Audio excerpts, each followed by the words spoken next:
Chapitre 57. Il te manque une chose. Comme Jésus se mettait en chemin, un homme accourut et, en se jetant à genoux devant lui, il lui demandait « Bon maître, que dois-je faire pour hériter la vie éternelle ?» Le jeune homme, qui posait cette question, appartenait à la classe des chefs de la nation. Il possédait de grandes richesses et occupait une haute position. Il avait vu avec quel amour le Christ accueillait les enfants, avec quelle tendresse il les prenait dans ses bras, et son cœur se sentit attiré vers le Sauveur. Il éprouva le désir de devenir l'un de ses disciples. Le Christ étant en chemin, il courut à lui et, tout ému, se prosterna à ses pieds. C'est avec sincérité et ferveur qu'il adressa cette question qui avait tant d'importance pour son âme, comme d'ailleurs pour tout être humain. « Bon maître, que dois-je faire pour hériter la vie éternelle ?» « Pourquoi m'appelles-tu bon ?» dit le Christ. « Personne n'est bon, si ce n'est Dieu seul. » Jésus voulait mettre à l'épreuve la droiture de ce chef et lui faire dire pour quel motif il l'appelait bon.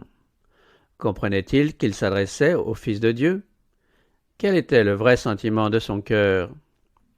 Ce chef avait une haute opinion de sa propre justice. Il ne pensait pas qu'il pût lui manquer quoi que ce fût, et cependant il n'était pas satisfait. Il éprouvait le besoin de quelque chose qu'il ne possédait pas. Jésus ne voudrait-il pas le bénir comme il venait de bénir de petits enfants, et répondre aux aspirations de son âme? Jésus lui dit que, pour obtenir la vie éternelle, il fallait obéir aux commandements de Dieu. Et il cita plusieurs des commandements dans lesquels se trouve formulé le devoir de l'homme à l'égard de ses semblables. Le chef répondit avec assurance « J'ai observé tout cela dès ma jeunesse. Que me manque-t-il encore ?» Le Christ regarda le jeune homme en face, comme s'il lisait dans sa vie et fouillait son âme. Il l'aima et il désira pouvoir lui communiquer la paix, la grâce et la joie qui transformeraient son caractère. « Il te manque une chose, lui dit-il. Va, vends tout ce que tu as, donne-le aux pauvres, et tu auras un trésor dans le ciel. Puis viens, suis-moi en prenant la croix. » Le Christ se sentait attiré vers ce jeune homme. Il savait en effet qu'il était sincère en affirmant « J'ai observé tout cela dès ma jeunesse ». Le Rédempteur aurait voulu créer en lui le discernement nécessaire pour comprendre l'obligation d'une obéissance du cœur et d'une bonté chrétienne. Il désirait lui voir un cœur humble et contrit, conscient de l'amour suprême réclamé par Dieu et disposé à cacher ses déficits spirituels sous la perfection du Christ. Ce jeune homme eût pu devenir, s'il avait voulu être le collaborateur du Christ, une puissance au service du bien. Jésus comprit que ce jeune homme aurait pu le représenter dignement. Il avait en effet des qualités qui eussent fait de lui une force divine au milieu des hommes s'il s'était uni au Sauveur. Le Christ l'aima parce qu'il discernait son caractère. Le chef commençait à éprouver en son cœur de l'amour pour le Christ, car l'amour engendre l'amour. Jésus désirait s'en faire un collaborateur. Il voulait faire de lui, selon sa propre image, un miroir reflétant la ressemblance de Dieu. Il désirait développer les qualités de son caractère et les sanctifier en vue du service du Maître.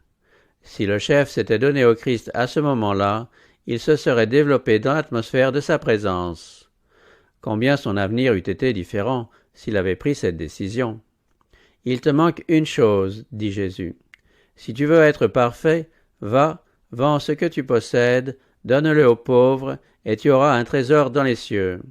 Puis viens et suis-moi. » Le Christ lisait dans le cœur de ce chef. Il ne lui manquait qu'une chose, mais cette chose était un principe vital. Il avait besoin de posséder l'amour de Dieu dans son âme. À moins d'être comblé, cette lacune lui serait fatale. Tout son être en serait contaminé, car l'égoïsme étant cultivé, irait grandissant. Pour recevoir l'amour de Dieu, il devait renoncer à l'amour sans limite qu'il avait pour lui-même. Le Christ mit cet homme à l'épreuve.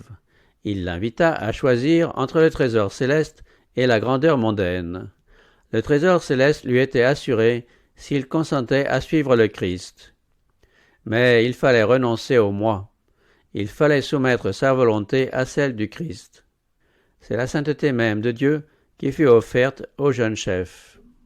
Il avait l'avantage de devenir fils de Dieu, cohéritier avec Christ du trésor céleste. Mais il devait se charger de la croix et suivre le Sauveur dans le sentier du renoncement. Les paroles adressées au chef par le Christ équivalaient à cette invitation. « Choisissez aujourd'hui qui vous voulez servir ». Le choix lui était laissé. Jésus désirait ardemment sa conversion. Il avait mis le doigt sur la plaie de son caractère et il attendait avec anxiété le résultat du conflit qui se livrait dans l'âme du jeune homme, espérant qu'il céderait à l'invitation de l'Esprit de Dieu. S'il se décidait à suivre le Christ, il devait lui obéir en toutes choses et renoncer à ses projets ambitieux. Les conditions que le Christ offrit au chef étaient les seules qui pouvaient lui permettre de former un caractère vraiment chrétien. Ses paroles étaient sages, sous leur apparence sévère et excessive. Il n'y avait d'espoir de salut pour le chef que s'il les acceptait et s'y conformait. La position élevée qu'il occupait et les richesses dont il jouissait exerçaient une influence mauvaise, quoique subtile, sur son caractère. S'il s'attachait à ces choses, elles finiraient par prendre la place de Dieu dans ses affections. Refuser quoi que ce soit à Dieu, c'était amoindrir sa force morale, car l'attachement aux choses du monde, incertaines et indignes de nous, finit par absorber toute notre attention.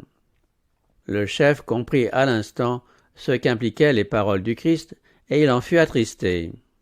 S'il avait saisi la valeur du don qui lui était offert, il n'aurait pas hésité à s'enrôler parmi les disciples du Christ. Il faisait partie du conseil des Juifs, ce qui était un grand honneur, et Satan le tentait par de flatteuses perspectives d'avenir. Il voulait obtenir le trésor céleste, mais il voulait en même temps les avantages temporels assurés par ses richesses. Il regrettait que de telles conditions fussent posées, car s'il désirait la vie éternelle, il n'était pas disposé au sacrifice. Le prix de la vie éternelle lui paraissait trop élevé. Il s'en alla tout triste, car il avait de grands biens. Il se trompait en affirmant qu'il avait observé la loi de Dieu. Les richesses étaient son idole. Or, il ne pouvait observer les commandements de Dieu aussi longtemps que ses premières affections étaient pour le monde. Il aimait les dons de Dieu plus qu'il n'aimait le donateur. Le Christ lui avait offert sa communion. « Suis-moi » lui avait-il dit. Mais le Sauveur ne lui était pas aussi cher que sa réputation parmi les hommes ou que ses richesses. Abandonner un trésor terrestre visible pour obtenir un trésor céleste invisible lui paraissait un trop grand risque. Il refusa donc l'offre de la vie éternelle et se retira. Dès lors, le monde resta toujours l'objet de son culte. Des milliers de personnes passent par la même épreuve, hésitant entre le Christ et le monde. Beaucoup choisissent le monde.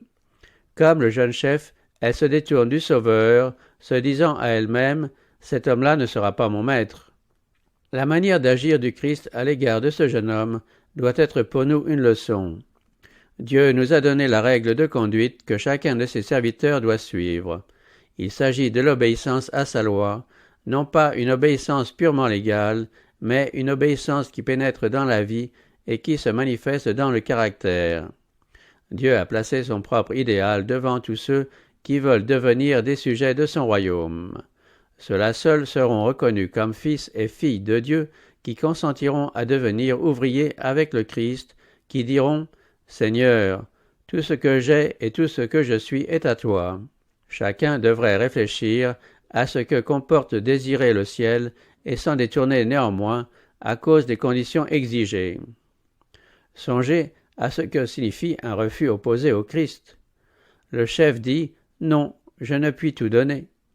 Disons-nous de même, le Sauveur s'offre à partager avec nous l'œuvre que Dieu nous a assignée. Il s'offre à employer les moyens que Dieu nous a donnés pour faire avancer son œuvre dans le monde. Il ne peut nous sauver d'une autre manière. Des richesses avaient été données au chef pour lui fournir l'occasion d'être un administrateur fidèle. Il devait dispenser ses biens en faveur des nécessiteux. De même, Dieu, aujourd'hui, confie à des hommes des ressources, des talents et des occasions pour qu'ils deviennent ses instruments en faveur des pauvres et de ceux qui souffrent. Ceux qui emploient les dons qui leur ont été confiés en harmonie avec les desseins de Dieu deviennent des collaborateurs du Sauveur. Ils gagnent des âmes au Christ parce qu'ils représentent son caractère. Il peut sembler à ceux qui, comme le jeune chef, occupent de hautes positions et possèdent de grands biens, que c'est un trop grand sacrifice de renoncer à tout pour suivre le Christ. Mais c'est là la règle de conduite de tous ceux qui veulent devenir ses disciples. Rien ne saurait remplacer l'obéissance. Le renoncement est la substance même des enseignements du Christ. Souvent, il est présenté et ordonné en termes qui paraissent autoritaires, parce que l'unique manière de sauver les humains consiste à les séparer des choses dont la conservation démoraliserait tout l'être.